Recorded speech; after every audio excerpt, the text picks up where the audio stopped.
आ गया। स्वागत है आप लोगों का आज के हमारे इस वीडियो में। और आज की वीडियो में हम समझेंगे 12th क्लास की पॉलिटिकल साइंस की जो दूसरी बुक है उसकी पूरी की पूरी बुक की पूरी कहानी को और इन कुछ ही मिनटों में। अगर आपने अभी अपनी बुक स्टार्ट नहीं की है तो ये वीडियो आपके लिए बहुत ज़्यादा खास है, क्योंकि मैं इस वीडियो के अंदर हर एक चैप्टर के एक ब्रीफ नॉलेज आपको देने वाला हूं, जिससे जब आप किसी भी चैप्टर को पढ़ने जाएंगे तो आपको वो चैप्टर बहुत अच्छे समझ में आएगा। आपको पहले ही पता रहेगा कि अब हम क्या क्या पढ़ने वाले हैं, इससे चीज़ें याद करना बहुत आसान हो जाती है। दूसरी चीज़, अगर आपने अपनी पूरी की पूरी बुक पढ़ ली है, हर एक चैप्टर को बहुत अच्छे से पढ़ के आए, तो भी ये वीडियो आपके लिए बहुत ज़्यादा खास है। वो कैसे? क्योंकि जब आप इस वीडियो को देखेंगे तो आप हर एक चैप्टर से क्या पढ़ के आए हैं, उसमें क्या क्या चीज़ें आपने देखी थी, उन सारी चीज़ों का रिवीजन हो जाएगा आज की वीडियो में। तो है ना खास आज की वीडियो? एक ही वीडियो से दो काम होने वाले हैं। तो चलिए अब शुरू करते हैं आज की वीडियो। आपकी जो दूसरी बुक का नाम है वो है स्वतंत्र भारत में राजनीति। बुक के नाम से ही काफ़ी सारी बातें क्लियर हो जाती हैं कि जब हम आज़ाद होते हैं उसके बाद से अभी तक हम जो पूरा का पूरा ये हिस्सा देखते हैं, इस पूरे के पूरे दौर में भारत की राजनीति कैसी रही, इसके ऊपर बेस्ड है ये पूरा पूरा आपका बुक। अब पहले चैप्टर की बात करें तो उसका नाम है राष्ट्र निर्माण की चुनौतियाँ। राष्ट्र निर्माण की चुनौतियाँ। तो पहले जो चैप्टर के अंदर पूरी की पूरी कहानी है वो है कि जब हम आज़ाद होते हैं तो आज़ादी के साथ हमें मिलता है बंटवारा भारत और पाकिस्तान का, और बंटवारे के साथ कुछ ऐसी चुनौतियां जिसका हमें निपटारा करना था। तो चैप्टर के अंदर 3 मुख्य बड़ी चुनौतियों की बात की गई है जो हमें आज़ादी के साथ ही मिली, जो चैप्टर के अंदर आप देखोगे, और हमने उसका किस तरीके से निपटारा किया, हम उससे कैसे उभर के धीरे धीरे आगे निकले, इसकी पूरी कहानी इसी चैप्टर में आपको समझाई जाती है। साथ साथ इनमें जो हमारे पास मुख्य चुनौतियां थी उसको हम चैप्टर के अंदर ही समझेंगे। बट आपको ये समझ में आ गया कि राष्ट्र निर्माण की चुनौतियों में क्या थी।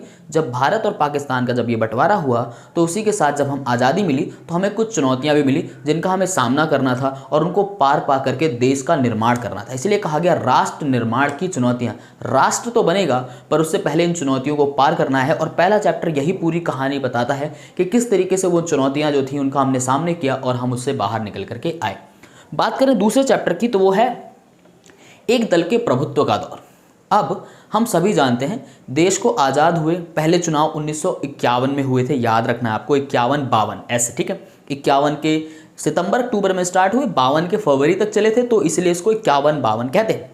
और उसके बाद देश में चुनाव हुए तो कोई ना कोई पार्टी जीती होगी, और पार्टी के जीतने के बाद मैं आपका नॉलेज बढ़ा देता हूँ कि कांग्रेस रही। तो एक दल का प्रभुत्व क्यों कहा जा रहा है? क्योंकि कांग्रेस जैसे ही पहले चुनाव हुए उसके बाद एक लंबे समय तक सिर्फ कांग्रेस का ही शासन पूरे देश में चलता रहा। तो जो कांग्रेस का शासन चला उस दौरान क्या क्या फैसले लिए, किसने सत्ता संभाली, देश के पहले चुनाव किस प्रकार से हुए, उसके परिणाम किस प्रकार से आए, कौन सी ऐसी पार्टियां थी जो कांग्रेस के बाद दूसरे नंबर पर रहीं, तीसरे नंबर पर रहीं, और देश में कौन कौन सी नई पार्टियां निकल करके सामने आई। तो पूरा जो आपका दूसरा चैप्टर है वो यही सारी कहानी आपको बताता है। पहले चुनाव के दौरान जो पार्टियां थी, कौन कौन सी पार्टियां बनी, कैसे बनी, उनके क्या उद्देश्य थे। तो दूसरा चैप्टर ओवरऑल ये वाली कहानी आपको पूरी की पूरी सुनाता है। बात करते हैं आपकी बुक के अब तीसरे चैप्टर की, जिसका नाम है नियोजित विकास की राजनीति। अब अगर आपको अपनी पहली वाली बुक आपने पढ़ी है उसके कुछ चैप्टर में, तो वहाँ पे कहीं ना कहीं आपको सोवियत संघ का समाजवादी मॉडल याद होगा, राइट। और वहीं से हमने ली थी पंचवर्षीय योजना। तो जो तीसरा चैप्टर है आपकी इस बुक का वो यही समझाता है कि देश का जब विकास करना था तो विकास करने के लिए जो नियोजित विकास की राजनीति अपनाई, यानी कि हमारी पंचवर्षीय योजनाओं का जो मॉडल अपनाया गया, तीसरा चैप्टर उसी पे बेस्ड है कि हमारी जब पहली पंचवर्षीय योजना बनी 1951 से लेकर 1956 तक जो चली वो किस तरीके से बनाई गई, उसमें किन मुद्दों पर ध्यान दिया गया, क्या क्या ऐसी समस्याएं थी जिनको ध्यान में रखते हुए पंचवर्षीय योजनाएं बनाई जा रही थी। पहली पंचवर्षीय योजना का जिक्र है, दूसरी का जिक्र है, तीसरी का जिक्र है, उसके बाद चौथी देश में कुछ समस्याएं आई, लागू नहीं हो पाई। यहाँ से तीसरे चैप्टर के अंदर हमें समझना चालू होता है, क्योंकि पहले चैप्टर में हमने समझा देश को हम कैसे स्थापित करें, दूसरे में देश में पहले चुनाव कैसे हुए, और तीसरे में कि अब देश का जो आगे विकास करना है उसकी रणनीति किस प्रकार की रहेगी। ये कहानी पूरा पूरा समझाता है आपको आपकी बुक का तीसरा चैप्टर। अब चलते हैं चौथे चैप्टर की तरफ। चौथे चैप्टर का नाम है भारत के विदेश संबंध। अब इसके अंदर जो पहली बुक का 5वां चैप्टर याद होगा, इसके अंदर भारत के पड़ोसी देशों को समझाया था। लास्ट में जाके भारत के अपने पड़ोसी देशों के साथ संबंध भी थे, जिसमें चाइना भी था, और सॉरी जिसमें चाइना नहीं था, नेपाल था, श्रीलंका था, पाकिस्तान था, बांग्लादेश था। पर यहाँ पर चाइना वाला सीक्वेंस एक बड़े रूप में दिखाया गया है कि हमारे चाइना के साथ संबंध कैसे से, युद्ध क्यों हुए, किस बात को लेकर हमारे बीच में विवाद था, और एंग्लो एशियन इंडियंस के बारे में दिखाया गया है। तो भारत अपनी विदेश की नीति कैसे बना रहा था, विदेशों से किस प्रकार से संबंध स्थापित कर रहा था। और आपको अपनी वाली पहली बुक में वो पहले चैप्टर में गुट निरपेक्ष आंदोलन वाला सीक्वेंस भी याद होगा, हाँ उसको भी इसमें वापस से लाया गया है। तो चौथा चैप्टर बहुत सारा जो है आपकी पिछली वाली बुक से आके मिल जाता है और कुछ यहाँ पे नई चीज़ें हैं। तो भारत के विदेश संबंध आप समझ जाएंगे अब, क्योंकि उस दौरान शुरू में जब हम आज़ाद हुए तो हमारे देश में एक दल के प्रभुत्व का दौर था। दूसरा चैप्टर ये बता रहा है जब तक जवाहरलाल नेहरू जी जिंदा थे तब तक कांग्रेस ही रही। उसके बाद जब इंदिरा गांधी और लाल बहादुर शास्त्री जी ने कमान संभाली तब भी हमारे देश में कांग्रेस ही रही। एक लंबे समय तक लगातार कांग्रेस का ही शासन रहा। तो उस दौरान हमारे विदेशी संबंध कैसे थे, हम किन देशों के साथ संबंध बढ़ा रहे थे, किस तरीके से बढ़ा रहे थे। तो चौथा चैप्टर पूरी यही कहानी समझाता है। देन उसके बाद पांचवें चैप्टर की बात करें तो उसका नाम है कांग्रेस प्रणाली, चुनौतियां और पुनर्स्थापना। देखो पहला चैप्टर राष्ट्र के लिए चुनौती है, बट पांचवा चैप्टर जो है वो आपका कहता है कांग्रेस प्रणाली, चुनौतियां एवं पुनर्स्थापना। अब यहाँ पे बात सिर्फ कांग्रेस की हो रही है। अब होता क्या है, इस पूरे चैप्टर की कहानी क्या है? इस पूरे चैप्टर की कहानी बहुत सिंपल सी है। जब तक नेहरू जी थे सत्ता में, उसके बाद उनकी मृत्यु होती है मई 1964 में। उसके बाद लाल बहादुर शास्त्री आते हैं, उनकी मृत्यु होती है। देन उसके बाद जो है आ जाती हैं इंदिरा गांधी प्रधानमंत्री के पद पे। अब यहाँ से कांग्रेस के अंदर धीरे धीरे उनके आपसी मनमुटाव चालू होते हैं, क्योंकि इंदिरा गांधी एक युवा नेता बनकर के सामने आती हैं, कम उम्र की थी, ज़्यादा राजनीति का अनुभव नहीं था, फिर भी एक बहुत बड़ा पद मिला।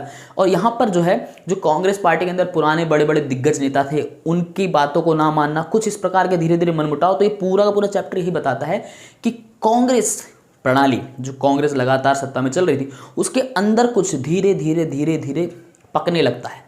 और उसका रिजल्ट पूरे देश को देखने को मिलता है 1969 यानी कि 1969 में, जब कांग्रेस का विघटन हो जाता है। कांग्रेस जैसे सोवियत संघ का विघटन था ना, ऐसे कांग्रेस अलग अलग हो जाती है दो हिस्से में, एक तरफ कांग्रेस आर और एक तरफ कांग्रेस ओ बन जाती है। चैप्टर के अंदर हम इसको बहुत अच्छे समझेंगे। फिलहाल आप ये समझ लीजिए जो ये चैप्टर कह रहा है ना चुनौतियां और पुनर्स्थापना, तो चुनौती थी आपस में तोड़ हुआ, उसके बाद टूट गई, आर और ओ बन गई। आर वाली इंदिरा गांधी वाली थी और ओ वाली में सारे पुराने दिग्गज नेता थे जो नेहरू जी के साथ थे। अब पांचवें चैप्टर में जो है कि पहले कांग्रेस टूटी कैसे, ये सारे कारण बताए गए हैं, और उसके बाद कैसे फिर कांग्रेस की पुनर्स्थापना हुई, इंदिरा गांधी ने वापस से कांग्रेस को उसको पुराना रूप दिलाया। इसकी पूरी कहानी आपके चैप्टर नंबर 5 में है। अब चलते हैं चैप्टर 6 की तरफ, जिसका नाम है लोकतंत्र व्यवस्था का संकट। बहुत इंपॉर्टेंट चैप्टर है भारतीय राजनीति के हिसाब से। आगे जब आप 12th के बाद किसी भी गवर्नमेंट जॉब की तैयारी करेंगे वहाँ पर भी और भी बहुत सारी चीज़ें हैं इसके अंदर जो आपको समझनी ज़रूरी है। ये चैप्टर शुरू होता है 1971 के बाद, जब कांग्रेस की पुनर्स्थापना हो जाती है, और बांग्लादेश वाला सीक्वेंस है उसके बाद की बात, और चलता है 1976, 77, 78 तक, क्योंकि 75 का जो कालखंड है वो बहुत इंपॉर्टेंट है हमारे देश के इतिहास में, राजनीति के इतिहास में, क्योंकि 75 में हमारे देश में आज़ादी के बाद पहली बार एक इमरजेंसी लगाई गई जो कि पूरे देश में थी। इमरजेंसी का मतलब है लॉकडाउन वाली इमरजेंसी नहीं, ये इमरजेंसी उससे ज़्यादा खतरनाक थी, बड़े पैमाने पर थी। ठीक है, अब ये जो चैप्टर है वो यही कहानी बताता है। देखो लिखा है ना, लोकतंत्रीय व्यवस्था का संकट। ठीक है, लोकतंत्रीय व्यवस्था थी पर उसका संकट क्या था? ये जो इमरजेंसी आपातकाल लगाया गया 26 जून 1975 से जो 18 महीने तक रहता है, तो वो उस दौरान क्या क्या घटनाएं घटी, ये क्यों लगाया गया था, इंदिरा गांधी ने इसे क्यों लगाया, इसके पीछे क्या क्या कारण थे, और इसके बाद जब ये हटा, ये आपातकाल हटा, तो उसके बाद किस प्रकार का देश देखने को मिला। तो जो चैप्टर 6 है आपका, ये इसकी पूरी की पूरी कहानी आपको समझाता है। ठीक है, तो आपको चैप्टर 6 में क्या देखने को मिलेगा? देश में लगा आपातकाल, क्या क्या घटनाएं घटी, इंदिरा गांधी ने इसे क्यों लगाया, बाद में हटने के बाद देश का पूरी राजनीति में किस प्रकार के बदलाव देखने को मिले। तो ये पूरी की पूरी आपका छठा चैप्टर कहानी आपको सुनाता है। उसके बाद आपका जो अगला चैप्टर है वो है जन आंदोलन का उदय, चैप्टर नंबर 7। अब यहाँ से अभी तक जो पूरी की पूरी बुक चल रही थी अभी तक 6 चैप्टर में, वो लगा था राजनीति राजनीति राजनीति राजनीति पे थी। अब यहाँ से एकदम से बुक ने एक करवट बदली है और अब हम आते हैं जन आंदोलन के उदय पे। आंदोलन आज की जनरेशन बहुत अच्छे से समझ रही है आंदोलन क्या है। लगातार देश में एक के बाद एक आंदोलन चल ही रहे।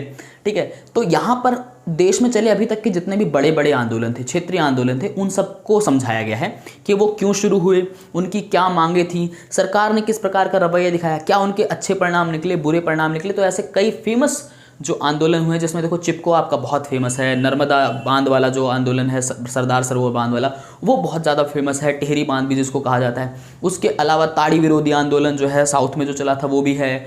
उसके अलावा जो है दलित पैंथर्स करके एक आंदोलन चला था, ग्रुप था वैसे वो एक, वो भी है। तो इसके अंदर बड़े बड़े जो देश में आंदोलन हुए, ठीक है, उसकी पूरी डिटेल्स नॉलेज आपको इस वाले चैप्टर में मिलने वाली है, जो है 7, जिसका नाम है जन आंदोलन का उदय। ठीक है, उसके अलावा हमें जो सूचना का अधिकार मिलता है, बहुत सारे हैं, छोटी छोटी डिटेल में आपको बहुत सारे आंदोलन की डिटेल मिलेगी, जो बहुत ज़्यादा इंपॉर्टेंट है फ्यूचर के लिए भी और आपके सिलेबस में पेपर के हिसाब से भी। उसके बाद जो आपका अगला चैप्टर है वो है क्षेत्रीय आकांक्षाएं। अब ये चैप्टर बेसिकली किस बात पर बेस्ड है? देश बहुत बड़ा है और हर राज्य की अपनी अपनी समस्याएं होती हैं, तो यहाँ पर इस चैप्टर में बताया गया कि हर एक क्षेत्र की अपनी अपनी एक मांग होती है। ज़्यादातर हमारे जो 7 बहनें हैं साउथ ईस्ट में, अच्छा इसको थोड़ा अच्छे समझने के लिए देखिए कि जब हम आज़ाद होते हैं तो हमारे देश में सिर्फ 14 ही राज्य थे और 6 केंद्र शासित प्रदेश थे, पर वर्तमान समय के अगर हम भारत को देखें तो अब हमें 28 राज्य और 8 केंद्र शासित प्रदेश देखने को मिलते हैं। तो यानी कि ये बाकी के जो 14 के बाद जो +14 हुए हैं, ये धीरे धीरे बाद में ही तो राज्य बने।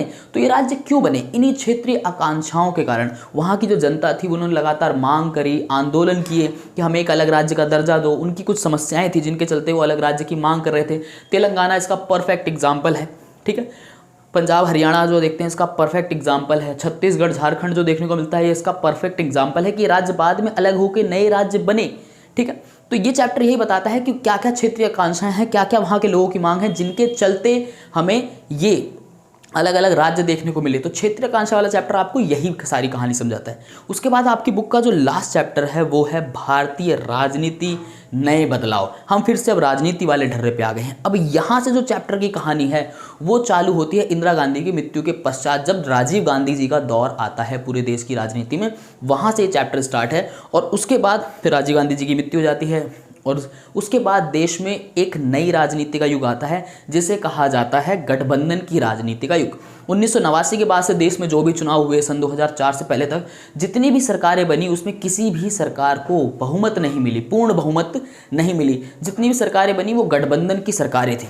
तो ये जो पूरा का पूरा आपका जो चैप्टर है वो ये बताता है कि जो गठबंधन की सरकारें थी ये चुनाव में किस प्रकार से बनी, इसमें कैसे कैसी पार्टियां मिली, किस किस ने मिलकर के सरकारें बनाई। साथ साथ उस दौरान इस पूरे दशक में जो 91 से लेकर 99 का दशक है, इस पूरे के पूरे दशक में देश में घटित बड़ी बड़ी घटनाओं का जिक्र किया गया है, जिसके अंदर मंडल आयोग है। अगर मंडल आयोग बिल्कुल नया सा शब्द है तो इसको ऐसे समझ लीजिए, जो ओबीसी का आप आरक्षण आज देखते हैं वो उसी की देन है। उसके अलावा बाबरी मस्जिद वाला, जिसमें अयोध्या मंदिर का जो फैसला आ गया है, अब आपको पता ही है, उसका उद्घाटन हो गया, उस पूरे सीक्वेंस को भी इसी चैप्टर में समझाया गया है।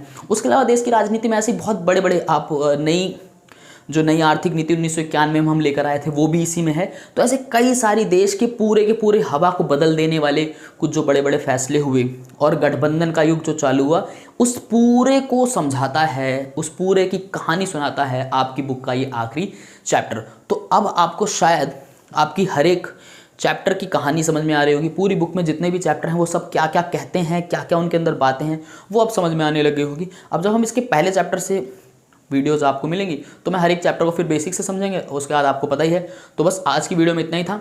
वीडियो को पसंद आई हो, रिवीजन हो गया हो, हर एक चैप्टर का बेसिक कॉन्सेप्ट समझ में आ गया हो तो लाइक का बटन जरूर दबाना। चैनल पे पहली बार थे तो सब्सक्राइब जरूर कर लेना। और सब्सक्राइब क्यों करना है? अगर इस वीडियो को देख के ना समझ में आ रहा है तो हमारी और जो वीडियोस हैं चैनल पे उन्हें जरूर देख लेना। आपको अपने आप लगेगा कि चैनल को सब्सक्राइब करना कितना ज़रूरी है। सो कमेंट भी कर देना कुछ अच्छा सा पसंद आया तो, और वीडियो कर देना शेयर अपने दोस्तों के साथ, अपने क्लासमेट के साथ, क्योंकि ज्ञान बांटने से बढ़ता है। मैं मिलता हूँ जल्दी की वीडियो में, तब तक के लिए नमस्कार।